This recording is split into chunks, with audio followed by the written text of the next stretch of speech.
Now, this week, the National Assembly voted on and adopted the Property Practitioners Bill. It repeals the outdated Estate Agency Affairs Act and hopes to address the historic imbalance in the property market created during apartheid.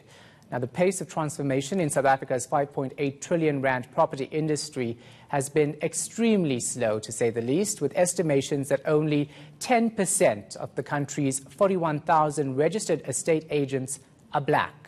Vuyiswa Muchekwane is the CEO of the South African Institute of Black Property Practitioners. She joins me now in studio. Thanks so much for your time. We appreciate it.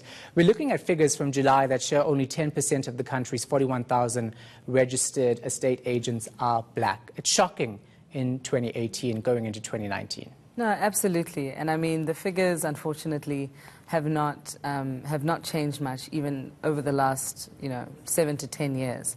And I think that really points to deeper issues. And we need to get beyond the sort of box-ticking mentality around transformation and start looking at how we can structurally start to empower practitioners, both as estate agents, but also in the various other areas of the value chain.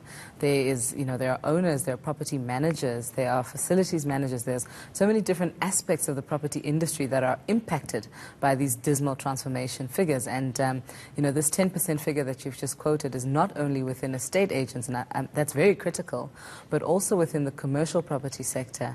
We see very similar ownership patterns and patterns around transformation, and it's deeply problematic and something that our organization has actually been pivotal in trying to sort of undo that journey that we're in. What are the challenges in actually changing things around in this industry when it comes to transformation? There are a number of challenges, but of course, from an ownership perspective, we have sort of your capital and access to finance issues where a lot of black people in reality are just unable financially to participate in this sector.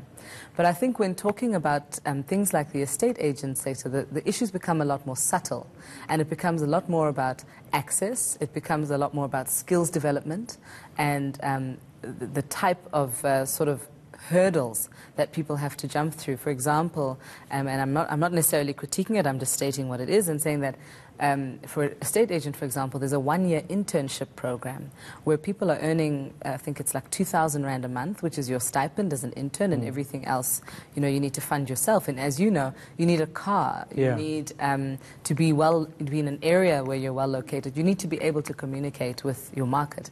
So I think, the property sector is such an indicator and a microcosm of the very deep structural transformation challenges we have in this country as a whole. And I think you see them manifested a lot more in this sector because, of course, it's such a huge absorber from a human resource perspective. What are you doing as an organization to bring about change, to see change through? Well, we have championed a number of different actual programs, skills development programs that have, so we've got a bursary program, programs that work on business matching and actually bringing entrepreneurs in the sector closer to the various opportunities that are there.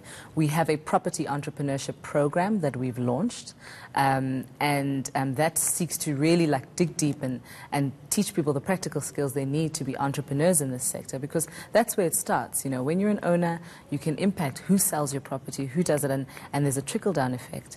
But also, we're very much involved from an advocacy and policy perspective in ensuring that the policies that are crafted and that get rolled out speak to these issues. The Property Practitioners Bill that you mentioned, our organization was pivotal in ensuring that transformation was actually prioritized. That was not actually a key feature of the policy at its initial inception. It rather dealt with the more administrative and structural challenges. But transformation was not a key feature, and as such, we have now seen things like the Empowerment Transformation Fund that has been established as part of the new bill, which actually aims to support black real estate agents and entrepreneurs in the sector financially. Because I think at this stage it's more than just about talking about transformation, it's about coming up with implementation measures and ensuring that this thing actually happens and the thing we want to see actually happens, and putting financial support behind it to ensure that it happens. How do you feel about land expropriation without compensation and the implications for your industry? Again, I think it's going to boil down to implementation. Because I think on one extreme you have the fear-mongering and the idea that the kind of sort of wild, reckless land grabbing will happen. But I think the key, the undeniable fact is that land redistribution must happen, and it will happen. I think now it comes down to people who have the technical expertise and the understanding and know-how of the industry, the financial sector, etc., to ensure that the correct safeguards are put in place to roll out this program.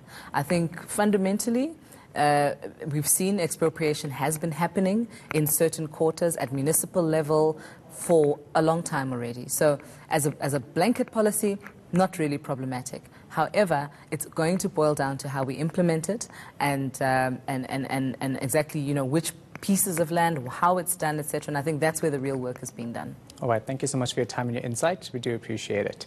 That, of course, was Vuyiswa Muchekwane, CEO of the South African Institute of Black Property Practitioners.